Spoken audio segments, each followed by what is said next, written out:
یہ میں ایکسکلوسیو خبر دے رہا ہوں اپنے پلیٹ فارم سے، اور یہ بات ہے بدھ والے دن کی۔ مفتی صاحب سے انہوں نے پوچھا کہ مفتی صاحب آپ مناظرے کے لیے جہلم جا رہے ہیں؟ تو مفتی صاحب نے کہا میں تو ختم بخاری اور دستار بندی کے لیے جہلم جا رہا ہوں۔ یہ کہہ کے مفتی صاحب نے فون اپنا بند کر دیا۔ یعنی مفتی صاحب نے اس کے جواب میں یہ نہیں کہا کہ ہاں میں مناظرے کے لیے جا رہا ہوں، بلکہ کہا میں تو اپنے پروگرام میں جا رہا ہوں۔ لہٰذا جہاں تک ہمارا اس حوالے سے حسن ظن ہے وہ یہ ہے کہ مفتی صاحب اس قسم کی کسی سازش کا حصہ نہیں ہے۔ یہ جو مبینہ ریپ ہے یہ انہوں نے خود فیم حاصل کرنے کے لیے مفتی صاحب کی طرف اس طرح کا جھوٹ باندھا ہے۔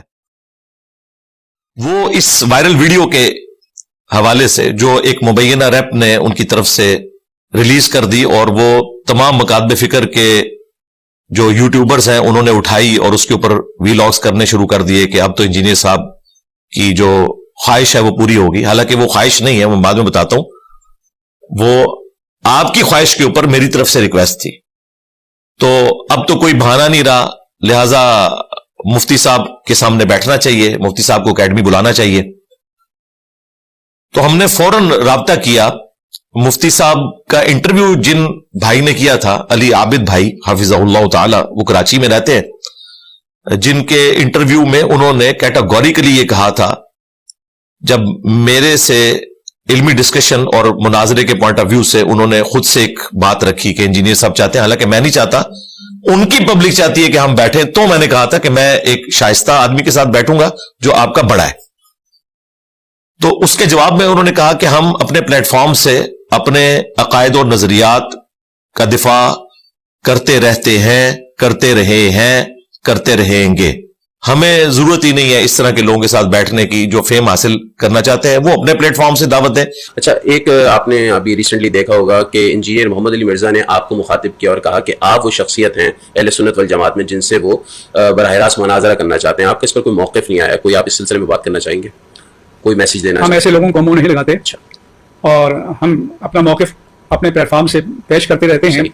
ایسے لوگوں کو یہ شوق ہوتا ہے کہ یہ سب لوگ ہمارا نام لیں تو ہماری اور شہرت ہو اور لوگ متوجہ ہوں، تو اس لیے ان کی یہ خواہش کبھی پوری نہیں ہوگی، اور ہم اپنے پلیٹ فارم سے مثبت انداز میں اپنا پیغام پہنچاتے رہے ہیں، پہنچاتے رہتے ہیں، پہنچاتے رہیں گے۔ یہ جو پیشہ ور لوگ ہیں جن کو مناظرہ بازی کا بہت شوق ہے، وہ اپنے دربار لگاتے رہیں۔ یعنی مفتی صاحب نے مجھے کسی کھاتے میں شمار نہیں کیا فتنہ ہونے کے پوائنٹ آف ویو سے، ورنہ اگر مفتی صاحب جو اس وقت مفتی اعظم پاکستان ہے، بریلوی، دیوبندی، اہل حدیث تینوں کی طرف سے، تو اگر وہ مجھے گمراہ سمجھتے تو ان کی اولین ذمہ داری تھی کہ وہ میرا رد کرتے، مجھ پہ کوئی فتویٰ دیتے، یا کہتے کہ اس کے سامنے میں جا کر بیٹھوں گا، جس طرح کے ان کے الزام کے اندر پیر میرلی شاہ صاحب نے اس وقت غلام احمد قادیانی دجال کو للکارا تھا، اور مجھے اس کے ساتھ جوڑنے کی کوشش کرتے ہیں۔ وہ تو انشاءاللہ میں اینڈ پہ ان کی طبیعت صاف کروں گا۔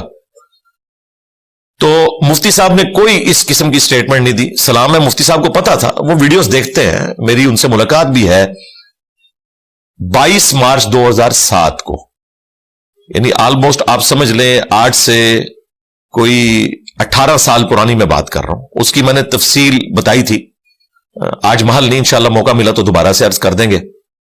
تو مفتی صاحب نے تو اعلان کیا تھا کہ ہم اس طرح کا کوئی مناظرہ کرنے کا ارادہ نہیں رکھتے۔ تو علی عابد بھائی نے انہیں فون کیا، مفتی صاحب نے خود فون اٹھایا۔ یہ میں ایکسکلوسیو خبر دے رہا ہوں اپنے پلیٹ فارم سے، اور یہ بات ہے بدھ والے دن کی۔ مفتی صاحب سے انہوں نے پوچھا کہ مفتی صاحب آپ مناظرے کے لیے جہلم جا رہے ہیں؟ تو مفتی صاحب نے کہا میں تو ختم بخاری اور دستار بندی کے لیے جہلم جا رہا ہوں۔ یہ کہہ کے مفتی صاحب نے فون اپنا بند کر دیا۔ یعنی مفتی صاحب نے اس کے جواب میں یہ نہیں کہا کہ ہاں میں مناظرے کے لیے جا رہا ہوں، بلکہ کہا میں تو اپنے پروگرام میں جا رہا ہوں۔ لہٰذا جہاں تک ہمارا اس حوالے سے حسن ظن ہے وہ یہ ہے کہ مفتی صاحب اس قسم کی کسی سازش کا حصہ نہیں ہے۔ یہ جو مبینہ ریپ ہے یہ انہوں نے خود فیم حاصل کرنے کے لیے مفتی صاحب کی طرف اس طرح کا جھوٹ باندھا ہے۔ لیکن مفتی صاحب کی ذمہ داری تھی، کیونکہ ہم نے مفتی صاحب کو یہ ویڈیو بھیج دی تھی علی عابد بھائی کے تھرو، ابھی تک انہوں نے اس کا رد نہیں کیا۔